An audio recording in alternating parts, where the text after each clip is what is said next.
Ladies and gentlemen, this is your captain speaking. We'd like to thank you for choosing Red Herring Airlines today. Upon our descent into the unknown, we may encounter some turbulence. Please fasten your seatbelts and prepare for the truth.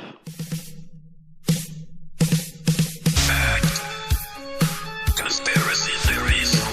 Truth. Conspiracy theories. Not truth. Conspiracy theories. Aliens. Conspiracy theories. Aliens too. Conspiracy theories. Wildcats. Conspiracy theories. Conspiracy theories.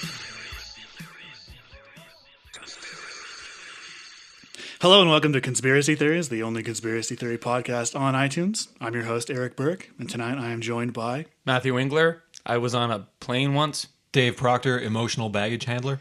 This is your conspirator speaking, William Robert Prosper. We are en route to Denver International Airport, home of paranormal activity, unanswered questions, and a whole lot of just general shadiness. As always, our safe word will be banana, if things get too shady or scary, As always, we will explain that to you as we have in every other episode. because apparently people get lost. Thematic safe word today will be John Elway. Don't know what. All right. So, Denver International Airport, servicing Denver, Colorado, has been mired in strange conspiracy and a lot of rumor and hearsay since it was built and started being operated in the early 1990s. The first big thing is, why was Denver International Airport built? Denver already had Stapleton International Airport, which actually serviced more people than Denver International Airport. So they effectively just sort of cut down their ability to have people coming in and out of the greater Denver area. It doesn't really make sense to go from a larger airport to a smaller airport. But the actual area surrounding the new Denver International is larger. It It's is technically actually a bigger airport. I think the biggest airport in terms of land area in the United States. in terms of land area of the airport itself, or The property on which it sits and operates is the like largest. okay.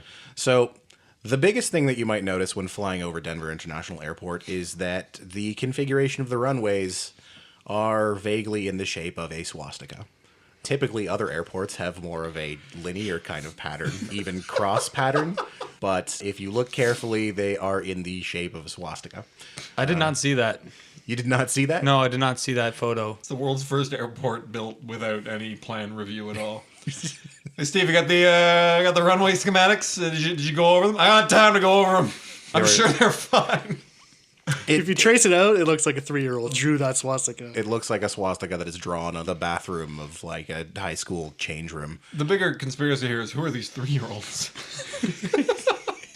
So that sort of lends credence to a rumor that a group of neo-Nazis have some influence in the operation of Denver International Airport, which can kind of be connected to my next point. I like how the vague and poorly drawn swastika is what lends credence to the theory. Showing disrespect for both theories and credence. Now, the neo-Nazis, are they also the people who, like, help land the planes? What are those called? Those are neon Nazis. Oh, okay. Yeah. Good. A lot of people made a lot of really unfair comparisons between Joy Division and the Neon Nazis, but I thought the Neon Nazis kind of had their thing going all on their own. I just think it was really sort of a disservice to those guys. I am glad that America has come so far as to allow the neon-Nazis to wave their pink triangles on the runways. I think that's pretty progressive. That had a lot of steps to it. That was Too many connections? Should I keep my jokes more mainstream? Oh God. Welcome to Conspiracy Theories, the flyover state of podcasts. I don't want our jokes to go over your head. I could hear it in your voice. You weren't even proud of it. I was winging it. So the vague associations made by some more paranoid people between groups of neo-Nazis and the Illuminati sort of come around to the second point. The art at Denver International Airport is fucking weird. Extremely weird. There are a couple of murals which are some of the more prominent pieces of art in the airport. The most famous of them is one in which a towering green militaristic soldier-like figure is holding in one hand a bayoneted rifle, and in the other hand he's got a gigantic curved sword. And underneath the sword there are images of children living in ruins in poverty and an old woman clutching her baby. What the fuck? This is art at an airport. Like, this is just on the wall. Airport built by Andrew Airport. Ryan from BioShock? Like, what's happening? Denver is basically Rapture. Yes, you're right. If the thought of flight didn't make you piss your pants yet, How about slaughtered babies? we're gonna make you cry your pants. In today's in-flight meal, we'll have a sea bass, a roasted potato, and 3 slaughtered children. So all of the art in terms of murals kind of has this vague one world, one nation, one army kind of vibe to it, which is super creepy. There's another one in which there are a bunch of children of varying ethnicities coming together amid this backdrop of just complete ecological devastation. So the artist has sort of denied all sort of connection to backing a one world government, and he's talking about how his art has more to do with environmental collapse and the children of the world coming together in unity. This artist, do we have a name on him? The name is Leo Tanguma. How did you pick the one thing that's, like, too weird to riff on? So the old airport. Stapleton, which I think still is active, if memory serves me correctly. Yeah. So it was a smaller airport. In terms of land area, yes. And it had less extravagant art on the walls. Probably just like regular airport shit on the walls. So like posters of, just duty free. And Would you say it was a little plain?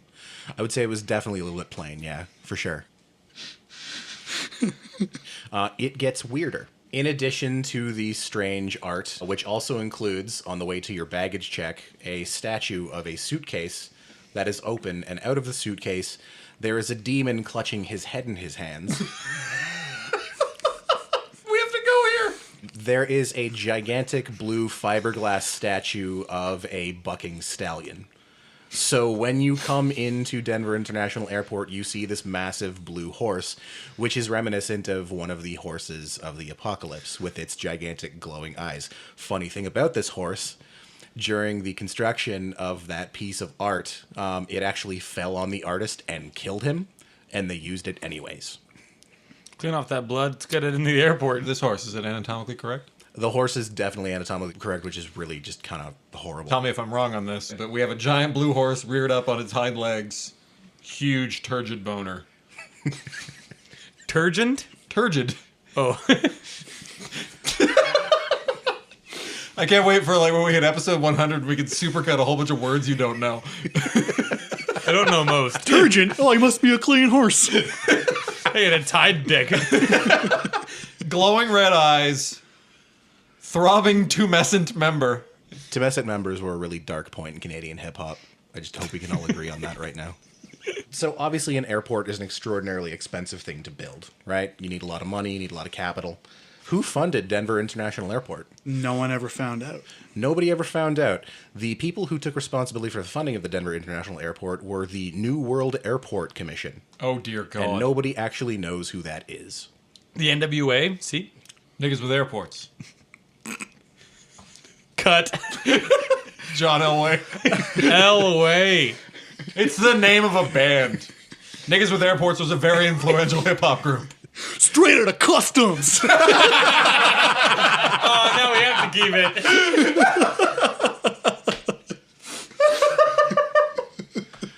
Check your bags. So, plaques all over the airport with strange Masonic symbols inlaid into them.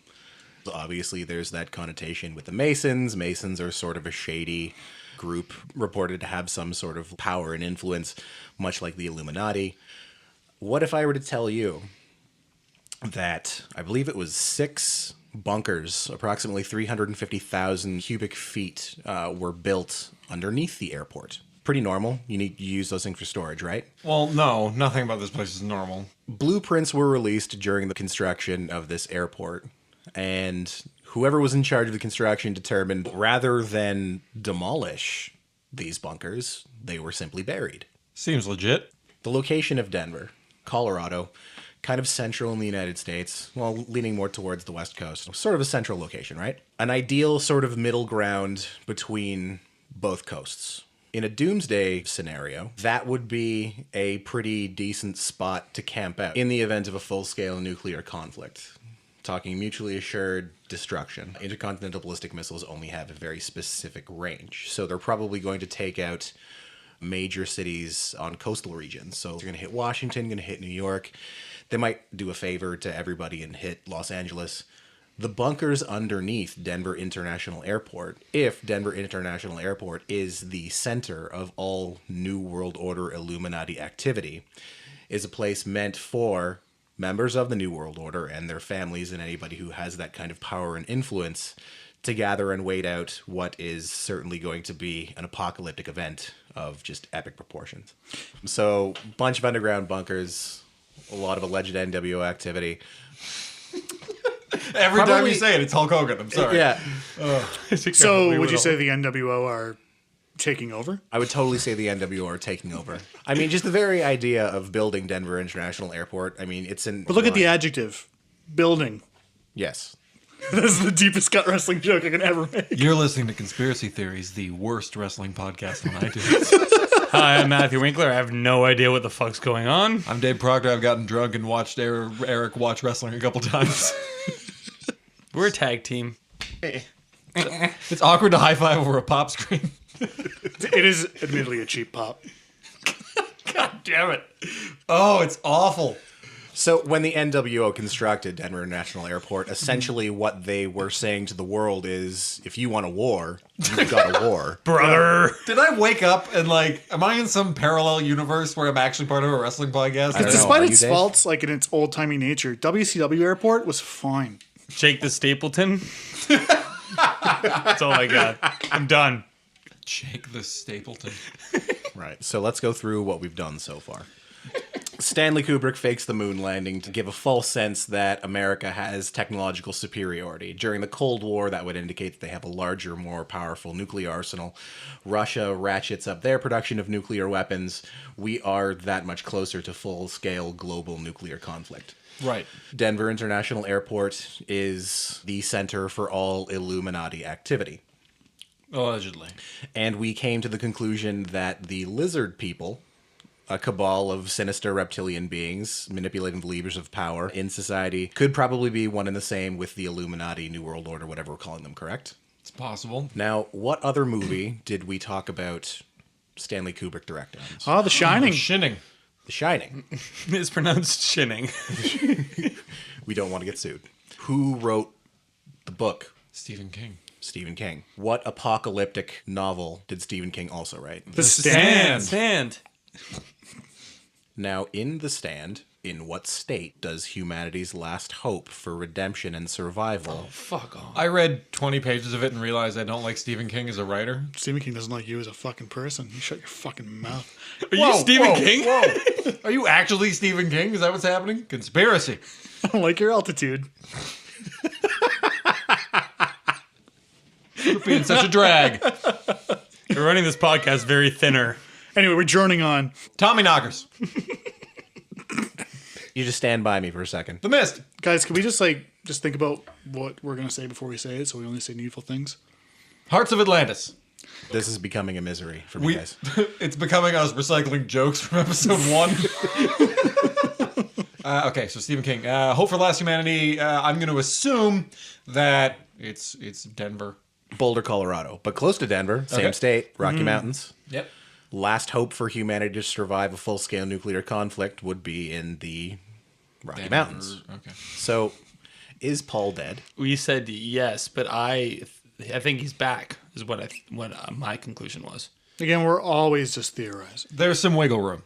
Do you think it's fair to say that Paul McCartney may be a lizard person? Paul McCartney is a knight. That comes with a certain amount of prestige. He's extraordinarily wealthy. So money gives him power. If Denver International Airport is indeed a place where the lizard people will wait out the coming apocalypse, Paul McCartney was in what band after the Beatles? Wings. There you go. This theory's really taken off. So I theorize that Paul McCartney used his vast amounts of wealth to construct Denver International Airport. In the name of the lizard people, who are, in fact, the progenitors of the New World Order. Paul McCartney was almost broke during the time that this was being built. So he poured all of his money into the airport. Probably because he was broke at the time. But he's well off now. He's back to being rich again. So was he leaving all his hope on a jet plane? Oh, God. So we've got lizard people, snake people. They've got their bunker. Snake snake bunker, awaiting. I wanna be your snake bunker. All of those bunkers connected with tunnels to secretly fly lizard people, snake people into the United States, and that way they can disperse, find themselves in positions of power, whether in the corporate world, in the economic world, in politics. It sounds pretty bad, right? It's grim. It's a scary idea. You've got all of these serpent people taking power, manipulating things, pushing us all into one final horrible conflict. But I think that there's hope for us. We may have a savior. There's hope for us. There's hope for us. All of these motherfucking snake people on all of these motherfucking planes. I say we send in Samuel L. motherfucking Jackson. Mr. Black Snake Moan himself. Send him to Denver and just let nature take its course. This might be a new hope for us. Well, yeah, I definitely think that he's a new hope for us. Well, Samuel L. Jackson was in a Star Wars movie. He could be our new hope. Was he Elroy Hubbard? You say Elroy? Meet Scientology. No, what was his name? I didn't see those ones. Elron. No, his name in Star Wars was Elroy. No one's name in Star Wars is Elroy. He's a Jedi. Isn't his name Elroy? Nope. Elroy. Why are you all crying? Mace Star Windu. Wars, Episode Mace 8. Windu? Jedi Yeah. Jackson. Mace featuring Windu. Mace is back? I thought his name was Elroy Hubbard. I really did. I'm sorry if that's a thing. Elroy Hubbard. Some would say that a Phantom Menace might be, I don't know, like a ghostly looking horse with fiery eyes and a huge dick. A pale horse. Could also be a clean horse. A turgent horse. Fuck. So we also determined that Elroy Hubbard is a real person. Paul McCartney was a Highlander. Yes. Right. Does Paul McCartney look like a bitch?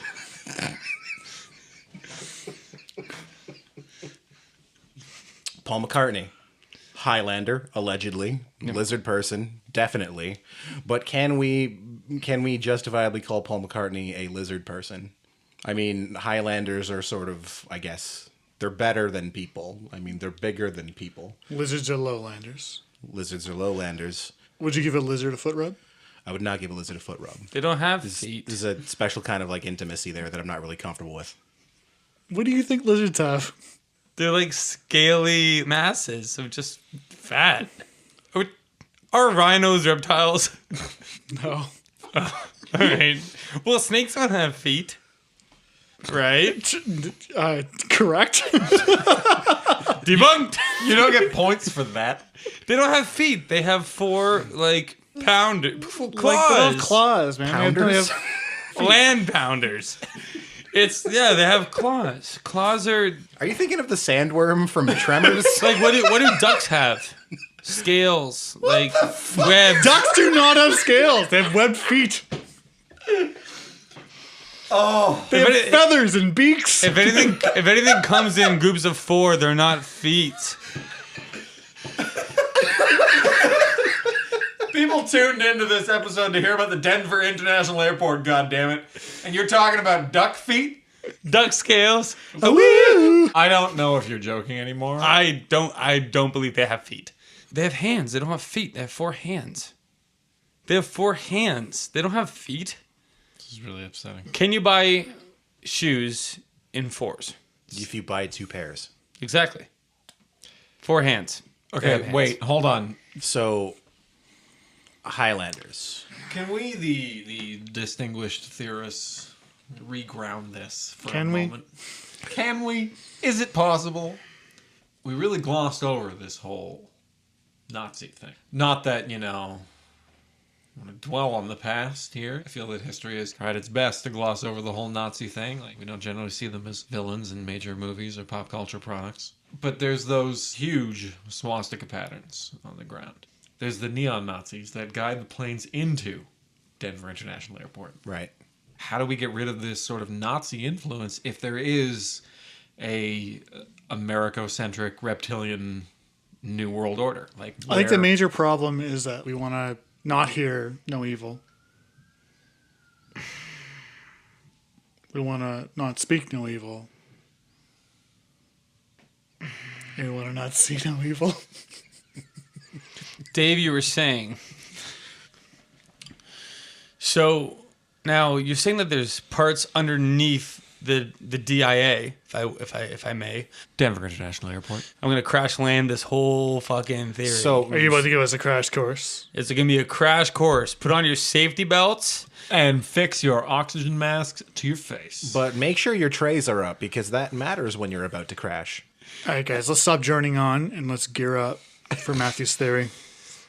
Take Is the notebook that's in your hands right now just filled It with... said- It's just airline puns. Like a fucking list of them. See, that just makes me feel really inadequate. Like I feel like I've got peanuts right now compared to all this stuff that you've, meticulously prepared. He's driving. He's flying first class. This guy over here. I Sure, wanted yeah. to have peanuts, but they charge like $3 for them now. Yeah, what the fuck is the deal with that? You're saying there's this underground layer to the DIA. Yeah, to underground bunkers. They were buried. Yeah, they weren't demolished. They were buried, Do you know how far down buried these? intact. Do you know how far down these go? I wasn't totally clear on that, Eric. You might 3 levels. 3 levels. Okay. And how much is one level? So we can do the quick math on it. 1. Good. So Okay. 3 is what we're looking at. Yeah. Now, what's 3 times 2? 6. Good.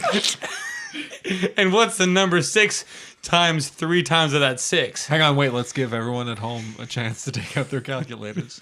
3 times 6 is 18. No. What's 6 3 times? Oh, 6, 6, 6. There you go. So my question is this.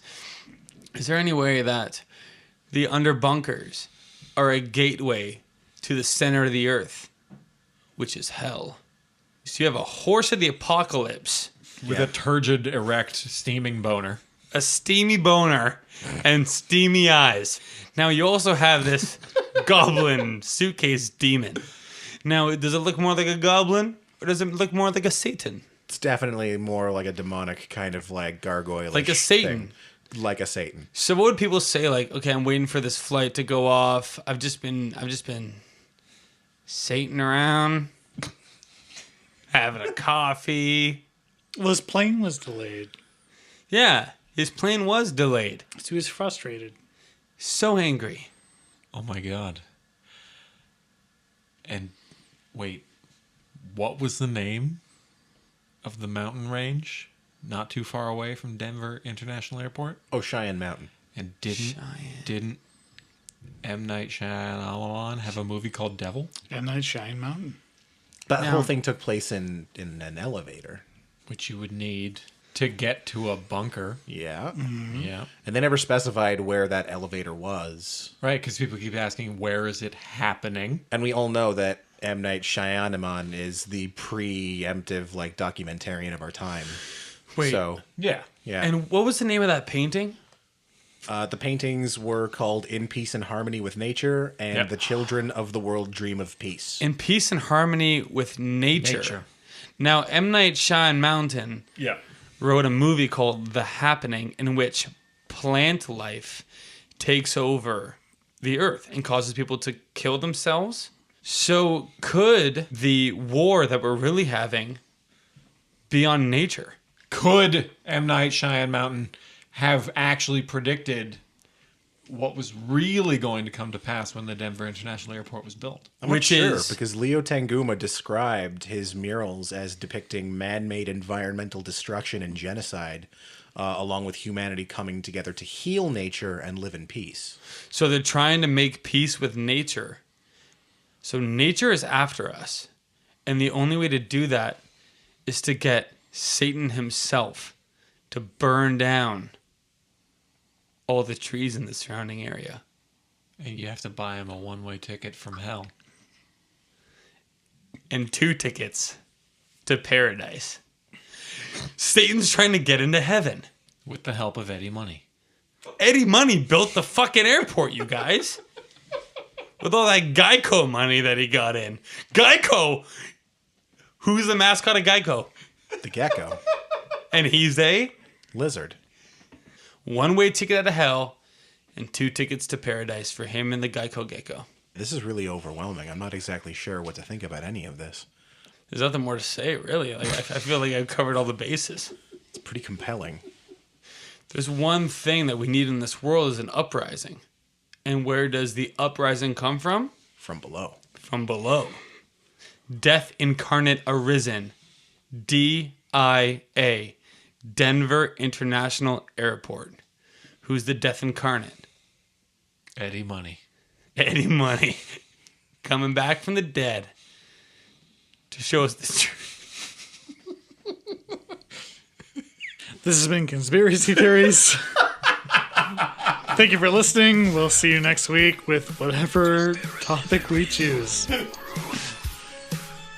Good night and good luck. Conspiracy theories. Aliens. Conspiracy theories. Aliens too. Conspiracy theories. Well, gets. Conspiracy theories. Conspiracy theories. So This is a true story.